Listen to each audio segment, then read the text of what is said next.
Hello friends, welcome back to our channel healthy பகஷ். இன்னைக்கு நாம் ஒரு மிக முக்கியமான உயிர் காக்கும் தலைப்பை பற்றி தான் பேச போகிறோம். மாத்திரை இல்லாமல் பிபி குறைய சாப்பிட வேண்டிய 5 உணவுகள் தான்.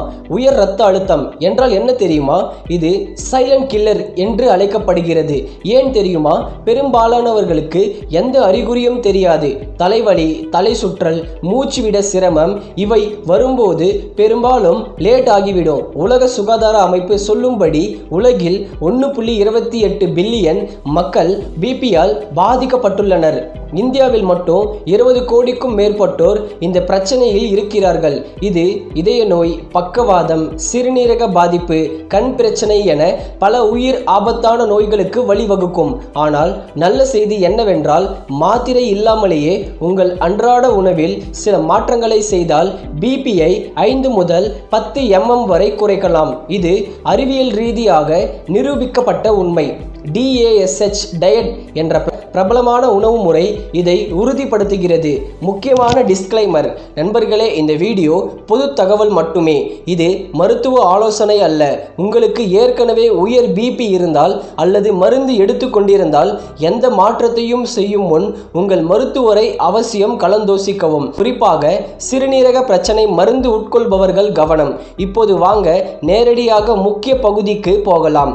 நாம் இன்று பேச போகும் 5 உணவுகள் அனைத்தும் அன்றாட வாழ்வில் எளிதில் கிடைக்கக்கூடியவை.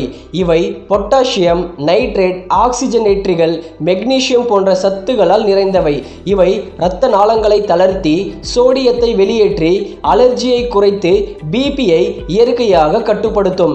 ஒவ்வொரு உணவையும் விரிவாக அறிவியல் ஆதாரத்துடன் எப்படி சாப்பிடுவது, எவ்வளவு சாப்பிடுவது, எளிய ரெசிபிகள் என்று முழுவதும் சொல்ல போறேன். இந்த வீடியோ ஃபுல்லா பாருங்கள். உங்கள் உணவு பழத்தை முழுமையாக மாற்றுங்கள்.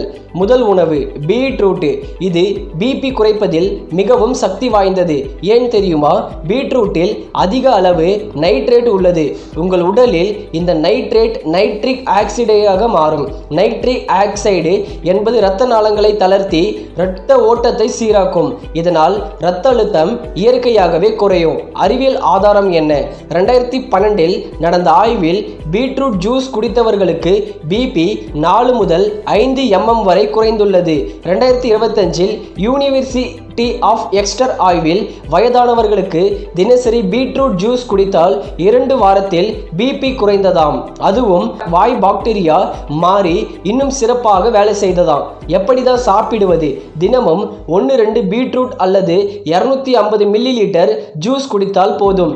அதிகமாக சாப்பிட்டால் சிலருக்கு சிறுநீர் சிவப்பாக மாறலாம். எளிய ரெசிபி: ஒரு பீட்ரூட் ஜூஸ், ஒரு பீட்ரூட், ஒரு கேரட், ஒரு ஆப்பிள், எலுமிச்சை சாறு சிறிதளவு எல்லாவற்றையும் பிளெண்டர் போட்டு ஜூஸ் குடித்து வாருங்கள். காலையில் வெறும் வயிற்றில் குடித்தால் சூப்பர் எஃபெக்ட். எளிய ரெசிபி 2 பீட்ரூட் சாலட். பீட்ரூட் வேக வைத்து துண்டு துண்டாக நறுக்கி தக்காளி, வெங்காயம், எலுமிச்சை சாறு, உப்பு, மிளகு சேர்த்து சாப்பிடுங்க. மதிய உணவுல சைட் டிஷ்ஷாக சாப்பிடலாம். எளிய ரெசிபி 3 பீட்ரூட் பொரியல். பீட்ரூட் துருவி வெங்காயம், மிளகாய், மஞ்சள் தூள் சேர்த்து தேங்காய் துருவல் போட்டு பொரியல் செய்யுங்கள். சாதத்துடன் சாப்பிடலாம். நண்பர்களே, பீட்ரூட் சாப்பிட்டால் பிபி மட்டுமல்ல, இரத்த சோகை, செரிமானம், டீடாக்ஸ் எல்லாம் சரியாகும். ஆனால் சிறுநீரக பிரச்சனை உள்ளவர்கள் மருத்துவரிடம் கேட்ட பிறகு சாப்பிடுங்க. இரண்டாவது உணவு பூண்டு. Allicin magic. பூண்டு நம் தமிழ் சமையலில் தவிர்க்க முடியாதது. ஆனால் பிபிக்கு இது ஒரு மிக இயற்கையான மருந்து. பூண்டில் அல்லிசின் என்ற சல்பர் கலவை உள்ளது. இது இரத்த நாளங்களை தளர்த்தி அலர்ஜியை குறைக்கும். தொடர்ந்து சாப்பிட்டால் சிஸ்டாலிக் பிபி, மேலழுத்தம் 5 முதல் 10 mm குறையும் என்று பல ஆய்வுகள் சொல்கின்றன. பிபிசி ஆய்வுகளிலும் பூண்டு மற்றும் பீட்ரூட் கலந்து சாப்பிட்டால் அற்புதம் நடக்கும் என்று காட்டினார்கள். எப்படிதான் சாப்பிடுவது?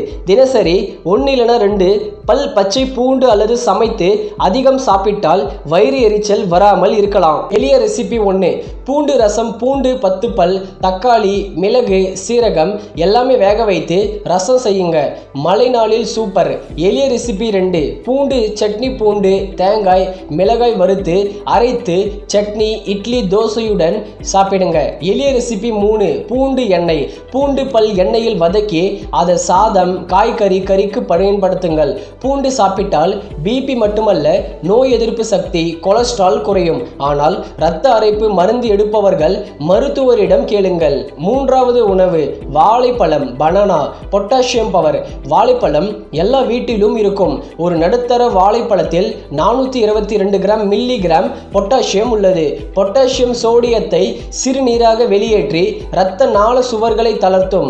வயதானவர்களுக்கு தினசரி 4700 மில்லிகிராம் பொட்டாசியம் தேவை என்று அமெரிக்க இதய சங்கம் சொல்கிறது. கிளிவெலண்ட் கிளினிக், மேயோ கிளினிக் போன்றவை வாழைப்பழத்தை பிபி குறைக்கும் டாப் ஃப்ரூட்டாக பரிந்துரைக்கின்றன. எப்படிதான் சாப்பிடுவது? தினசரி 1-2 வாழைப்பழம். அதிகம் சாப்பிட்டால் சர்க்கரை அளவு அதிகமாகும். அது மட்டும் கொஞ்சம் பாருங்கள். எளிய ரெசிபி 1: வாழைப்பழம் ஸ்மூத்தி. வாழைப்பழம் பிளஸ் தயிர் பிளஸ் சிறிது தேன் அல்லது டேட், பாதாம் பிளெண்ட் செய்து குடிங்க. எளிய ரெசிபி 2: வாழைப்பழம் சாலட். வாழைப்பழம் பிளஸ் ஆப்பிள் பிளஸ் திராட்சை பிளஸ் எலுமிச்சை சாறு லைட்டா டின்னருக்கு சாப்பிடுங்க.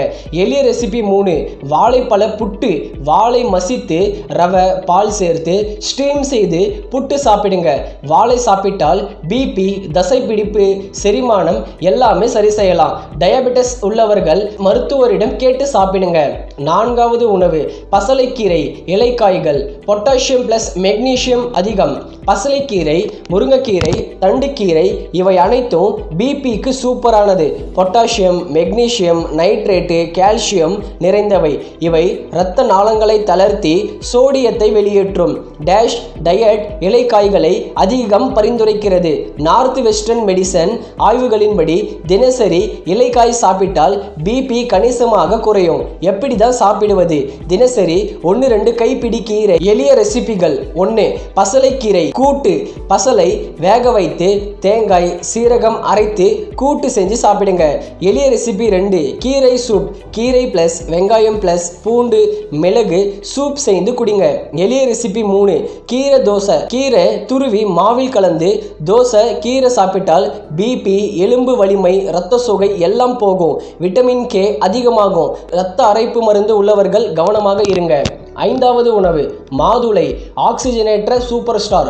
மாதுளை தமிழ்நாட்டில் எளிதில் கிடைக்கும். இதில் பாலிபினால் ஆக்சிஜனேற்றிகள் நிறைந்துள்ளன. இவை இரத்த நாள அலர்ஜியை குறைத்து பிபியை கட்டுப்படுத்தும். தமிழ் சமயம் இணையதளம் கூட மாதுளை சாறு 50 - 200 மில்லிலிட்டர் தினசரி பரிந்துரைக்கிறது. நீரிழிவு உள்ளவர்களுக்கு பிபி குறைய உதவும்.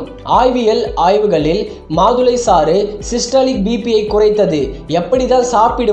தினசரி ஒரு மாதுளை அல்லது 150 மில்லிலிட்டர் சாறு குடிங்க. எளிய ரெசிபி 1: மாதுளை சாறு. மாதுளை உடைத்து ஜூஸர் போட்டு சாறு எடுத்து குடியுங்கள். எலுமிச்சை சேர்க்கலாம். எளிய ரெசிபி 2: மாதுளை சாலட்.